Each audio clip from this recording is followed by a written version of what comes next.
और ये जो सुलभ समय मिला है, ये समय उसी जय जयकार के कारण से मिला है। सोचिए, आपको पूर्व में भी चर्चा करी थी कि कई लोग ऐसे भी होंगे जो अपने अपने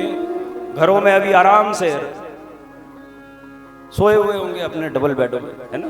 परंतु कई भक्त ऐसे भी होंगे जो लाइव भी सुन रहे हैं, और आप लोग तो और ज्यादा अधिकारी भक्त हैं जो यहां तक पहुंच पाए हैं। लाइव वालों को भी दर्शन होगा, परंतु देखो, गंगा जी का दर्शन एक तो होता है मोबाइल में या फोन में करना, और एक होता है कि साक्षात गंगा जी में डुबकी जो लगा रहा हो, वही सुंदर गंगा जी की ठंडी ठंडी जो प्रवाहित होती रहती है वायु और जल, उन दोनों का अवगाहन, उन दोनों का पान करने वाले सदभक्त का अलग आनंद है, और टीवी और उसमें देखने का अलग आनंद है। तो आप लोगों पर विशेष कृपा भगवान ने करी है, और विशेष कृपा ये हुई किस कारण से? हमारे गौड़ परिवार विष्णुप्रिया श्रीमती कौशल्या देवी जी, जो कि अपने वैकुंठवासी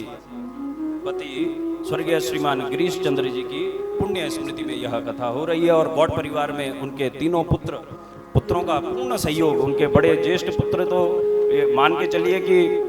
4-6 महीने से इतनी बार उनके साथ चर्चाएं चली कि कैसे करके इस यज्ञ को सफल बनाया जाए, और बाकी भाइयों की भी अपने बड़े भाई के साथ चर्चाएं चलती रही होंगी। अब जिनका हमारे साथ संपर्क था उनकी हम बता रहे हैं, बाकी तो सब लगे ही हैं, उनकी बहन, उनके अन्य भ्रातृगण, उनकी धर्म पत्नियां, सबके सब, और बाकी भी अन्य जितने भी बंधु बांधव, क्योंकि हम आए तो यहाँ सब भरा भरा परिवार था महाराज। हमारे बाद भी आते रहे होंगे, परंतु ये नहीं कि बाद में कोई आया हो,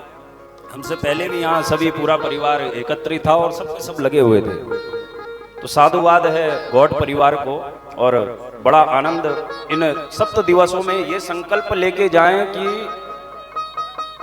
जीवन भर में हजारों कथाएं सुनिएगा, परंतु किसी एक कथा में ऐसा संकल्प लेके चलें कि हमारी भक्ति का जो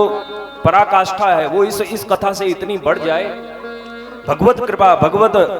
विग्रह हमारे हृदय में ऐसा जागृत हो जाए, प्रतिनिष्ठ हो जाए, प्रतिष्ठित हो जाए कि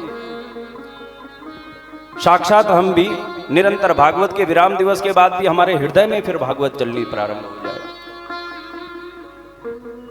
इस प्रकार का संकल्प लेके जाइएगा यहां से।